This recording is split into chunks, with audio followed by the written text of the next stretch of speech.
Hey everybody, it's Rhonda again with another Craft Minute. Hope you guys have been busy working on all of your projects.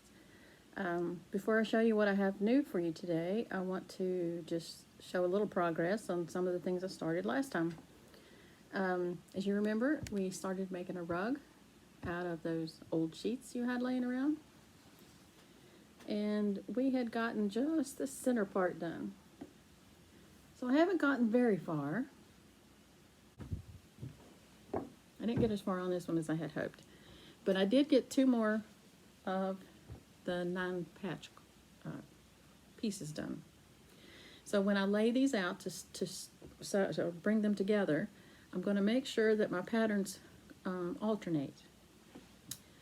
Okay, so you can see on this 9-patch, you have white, blue, white.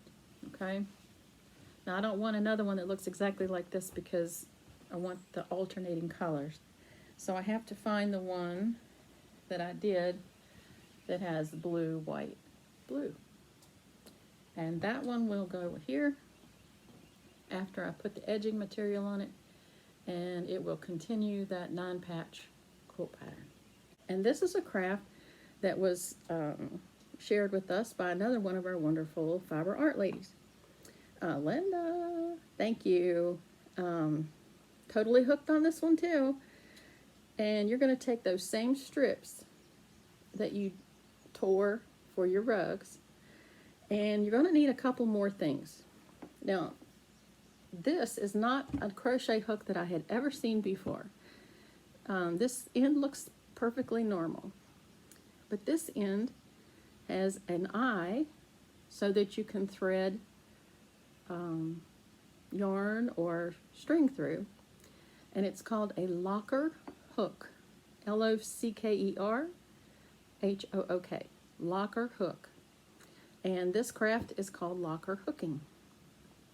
So you buy your particular locker hook, and you'll need some kind of a string, and it can be just a twine. It's very inexpensive cotton twine. Okay, you can even use yarn. You don't have to buy anything special. If you've got yarn laying around, which I hope you do since we've been crafting with it, you can use that too. And you're going to need this rugging material. Now, if you've ever done latch hooking, then you know exactly what this is. And it's kind of a stiff, feels like treated twine. And it comes in large pieces, and then you cut off what you want. Now, I do tend to be a little bit ambitious, sometimes overly so, with my projects. And we were taught, and when Linda came and showed us how to do this, how to do these little small ones. This is one that I did. You can see the back of this one, and then this is the front. And you can make what I thought would be a great rug.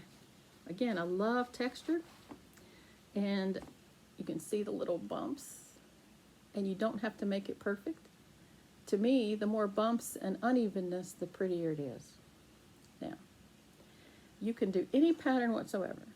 Linda did wonderful detailed patterns where she pulled out designs from a couch and drew it onto her rug mat, and then you do it just like tapestry.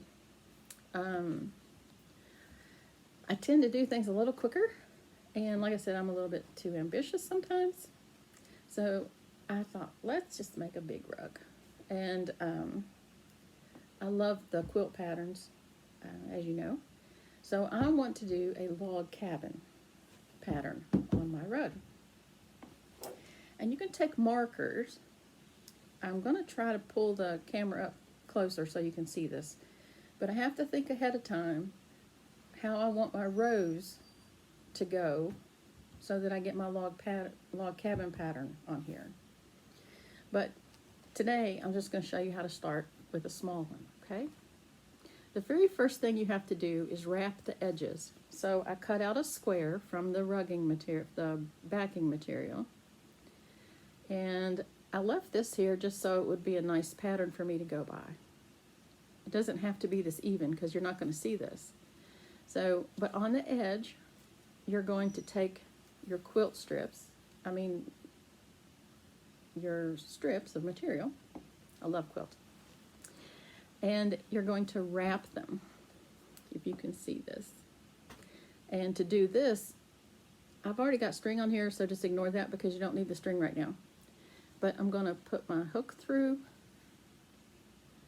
the hole. And let's make sure I'm going the right direction, which I wasn't. I'm going to throw that over there. Find the next empty hole, which is right here. And I'm going to pull that through. If I can get my fingers to work right. Okay. I'll start it with the hook, and then I'll just pull it.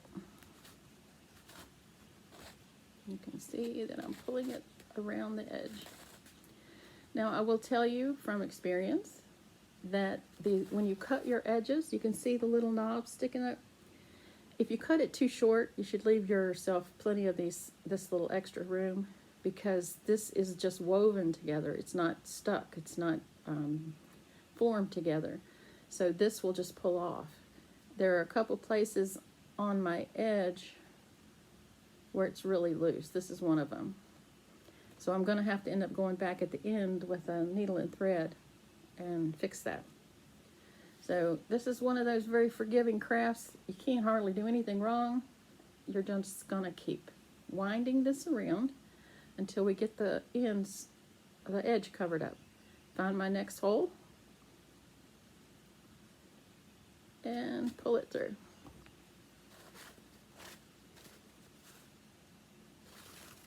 Okay, now I've got 3 more to go. I can do that later because I'd like to go ahead and show you what to do with these. Now, I pulled off a length of my twine, as long as you think you can. It doesn't have to be any particular length, but just whatever length you feel like you can work with, because you can easily add more to it, and hopefully you'll see how easy it is to do that. Now, I had taken some of my sheeting strips and put them together in a ball, and I don't think, I'm trying to find another piece of this color here. I don't think I showed you guys how to put your pieces together at the ends when you need to add. So let me try to do that for you. This is going to be my old one. This will be on my rug or my project. So this is the old one. This is my new one. Okay? That's for me to know how to do this, to remember how to do this. Old over top of the new. Okay, I'm just laying it over top of it. I'm going to bend it up a little bit. And I'm going to put just a little slit right here. Okay? And then there's that hole. Okay? Old is on top. I find the end of that new piece and I put it down through that hole.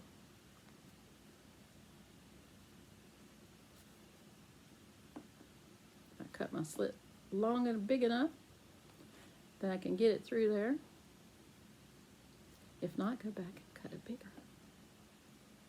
I love crafts you don't have to worry so much about, fuss about. And it doesn't have to be perfect. Okay, so I pull it through. Don't let it get bunched up on you. Pull this through.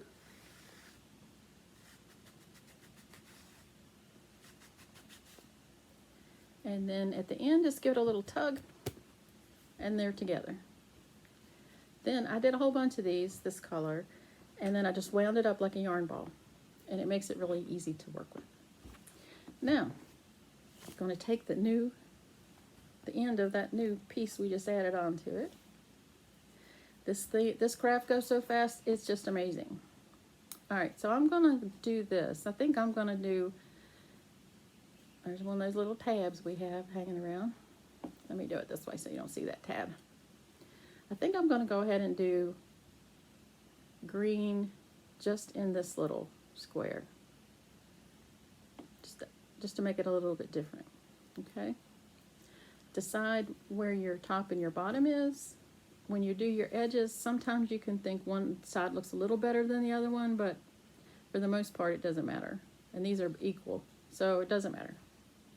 I'm going to pretend this is my front, and I'm going to take my strip. Okay, so I'm going to be working from the bottom, pulling out to the front, just holding my strip down here like this, just so I can have access to it. And I've got my locker hook with the string.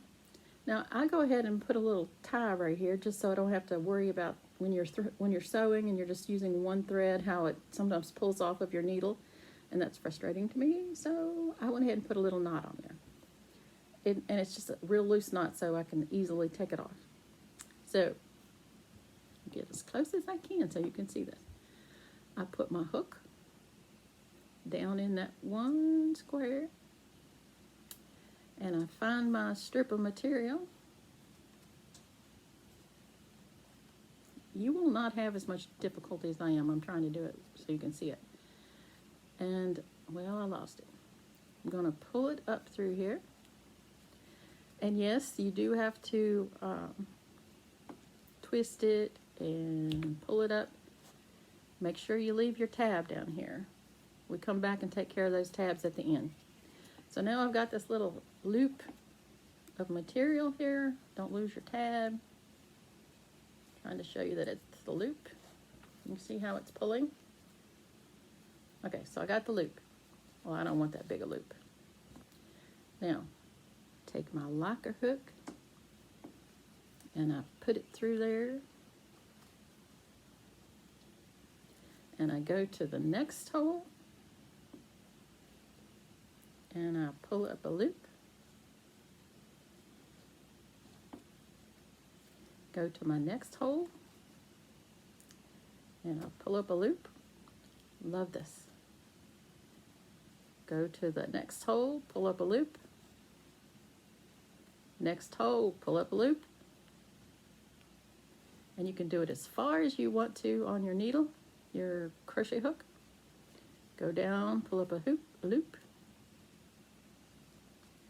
And you go all the way across. Now this one's going to be easy just to go ahead and go all the way across because it's a small square. So I'm going to go ahead and go to the last one in that little blue before you get to the blue line. Alright, so here's my locker hook sliding underneath all these little loops, and I can pull that one tighter with the tab down there. And then I just pull this through.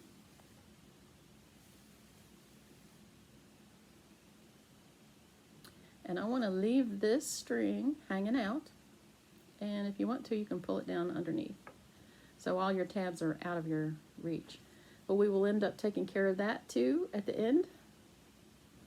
So don't let it go anywhere. And that's it. It's amazing. And the locker part, this is your locker string, because it's locking those loops up on top. At the end, when you're getting rid of the little tag down at the bottom, then you can pull it a little tighter. Okay, so you can see how that started. You do need to do a row right at the edge of where you're wrapped. So you don't want to start here, because it would leave this big gap right here. So you do need to start right there. Let me show you the one I did. This one I did the edge in green, okay? And then I started my color right in that same square where the wrapped green is. You can see, again, you can see the back. And this is the front. Yeah. Bye, and keep crafting and stay healthy.